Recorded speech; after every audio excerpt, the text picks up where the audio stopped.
Hello and welcome to the YouTube channel D Creations Resources.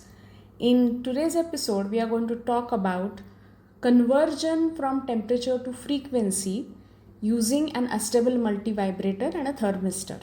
So this is performed as an experiment. Now the core idea here is that an Astable multivibrator generates a continuous square wave whose frequency depends on its timing components, that means on resistors and capacitor. Now, if one of these resistors is replaced with a thermistor, the oscillation frequency will become a function of the temperature. So, I'm sure you are aware that a thermistor is a resistor whose resistance changes with respect to the change in the temperature it experiences. One can use different analogies to understand what an Astable multivibrator is. So, it's an electronic circuit that keeps turning on and off by itself, as if an automatic switch which never stops flipping, right? So there are capacitors in this circuit.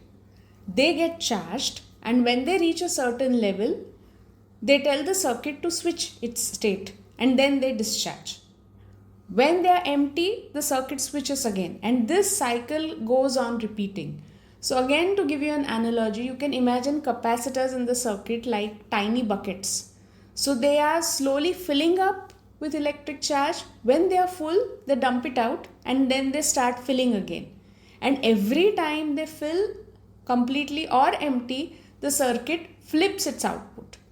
So this constant filling and emptying is going to create repeated switching. Now let's go to the frequency of an Astable multivibrator.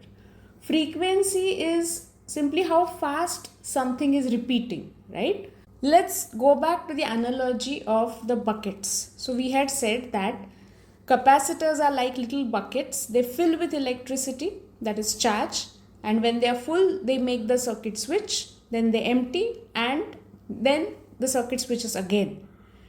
Now here, if the bucket is filling quickly, that means if the switching is going to happen fast, it has high frequency. You can also remember that switching is happening fast. That means time is less and frequency is inverse of time. So high frequency. If the switching is happening slow, it's low frequency, right? Now there are two things that will control this frequency. First, let us imagine resistors, which are as though some pipes which decide how fast the bucket fills. So if the pipe is thin, that means there is a lot of resistance, the filling is slow and the frequency is low.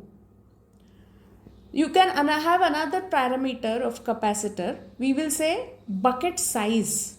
So if the capacitor is big, the bucket is big, it will take longer time to fill and it will have lower frequency. So you must have understood that resistor and capacitor are basically controlling the frequency. Now if one of these resistors is replaced by a thermistor, then that thermistor will be controlling the frequency. But we know that for a thermistor, the resistance depends on the temperature. So temperature is controlling the thermistor resistance and that is controlling the frequency. In other words, the change in temperature is leading to change in frequency. So that is how we are able to convert temperature to frequency. So let me repeat it in like a summary. The frequency of an Astable multivibrator is simply how fast it keeps switching on and off, and this depends on the pipe size, that is resistors, and here we are using thermistor as one of the resistors which depends on the temperature. So when temperature changes, resistance of the thermistor changes, due to which frequency will change. In other words, the oscillation frequency of the Astable multivibrator has become a function of the temperature due to use of a thermistor.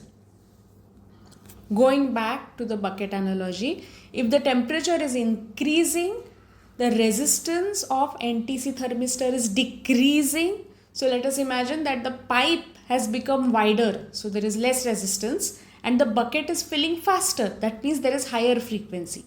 So when temperature was increasing, NTC thermistor resistance was decreasing, capacitor was charging faster. That means switching was happening faster and frequency was increasing. While when temperature was decreasing, the resistance was increasing and that led to frequency decreasing. So can you see that temperature is getting converted to frequency using an Astable multivibrator with thermistor as one of its resistances.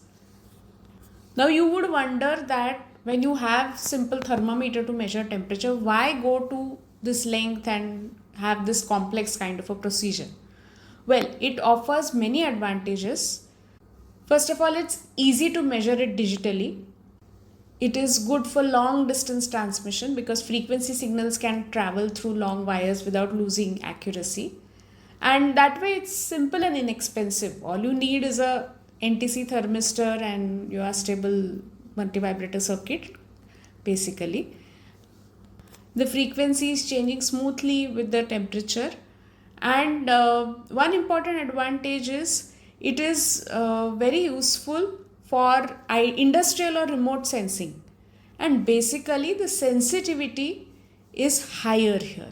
So there are several advantages which also work like a motivation for this experiment of temperature to frequency conversion using an Astable multivibrator, where one of the resistors is the NTC thermistor, which is controlling how fast the circuit is switching. So when temperature is changing, frequency is changing accordingly, and this can be read digitally. Thank you.